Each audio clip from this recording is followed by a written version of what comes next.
এই পৃথিবী সৃষ্টি করার পরে যখন টনবড় করছে, তখন আল্লাহ পাহাড় সৃষ্টি করে বসাই দিয়েছে। এইটা দেখে ফেরেশতারা অবাক হয়ে বলছে, আল্লাহ, এত বড় পৃথিবীকে নড়াচড়া বন্ধ হয়ে গিয়েছে পাহাড়ের কারণে। আল্লাহ, পাহাড়ের চাইতে শক্তিশালী কি তোমার সৃষ্টিতে কিছু আছে? আল্লাহ পাক বললেন, হ্যাঁ আছে তো। ফেরেশতারা অবাক হয়ে জিজ্ঞেস করলেন, আল্লাহ, পাহাড়ের চাইতে শক্তিশালী কি? রবে বললেন, রব্বুল আলামিন বললেন, পাহাড়ের চাইতে শক্তিশালী হচ্ছে লোহা। কারণ লোহা পাহাড় কি করে?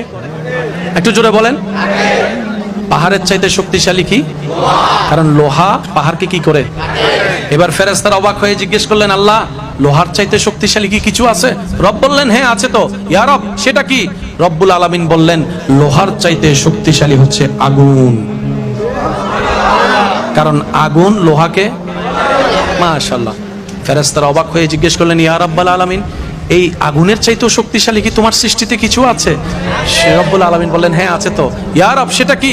বলে যে এই আগুনের চাইতে শক্তিশালী হচ্ছে পানি। আল্লাহ, পানির চাইতে শক্তিশালী? রব বললেন, বাতাস। কারণ বাতাসে পানিরে যেদিকে মন চায় সেদিকে। আল্লাহ, বাতাসের সাথে শক্তিশালী কি আছে? রব্বুল আলামিন বললেন, আমার বান্দাদের সেই দান যেটা ডান হাতে দিবে আমার জন্য বাম হাত জানবে না, বাম হাতে দিলে ডান হাত জানবে না,